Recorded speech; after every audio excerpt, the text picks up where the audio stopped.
This is a Pacific Coast hybrid California native iris. Irises can be California native, yes, and they're easy to grow if you put them in the right place.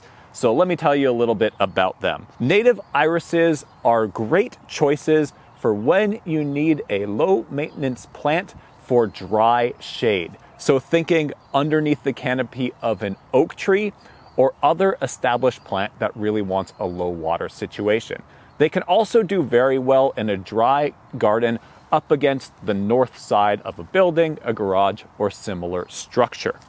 They're kind of slow growers, but you want to put them in the ground, just not expect too much, give them a couple of years, and you will be rewarded with these beautiful blooms. The Pacific Coast Hybrid Iris selection is actually kind of a genetic mash-up naturally created in a nursery situation.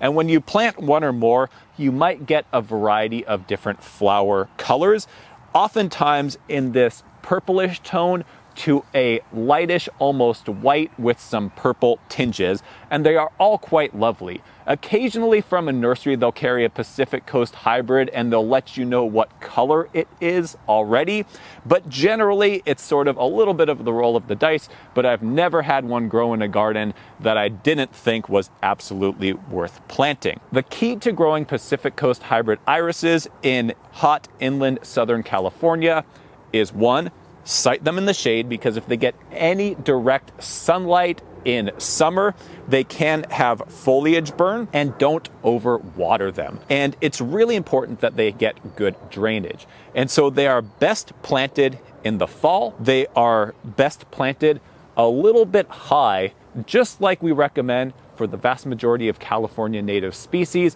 making sure that the top of the root ball is maybe half an inch to an inch above the surrounding soil, because they can be prone to rotting if water ever accumulates and sits right at the base. You're gonna give them water maybe once a week or so the first year to help them get established like most native plants, and then water them very, very little.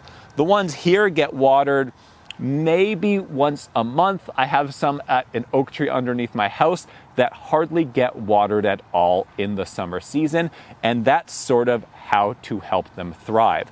Now, they might go pretty dormant in the summer.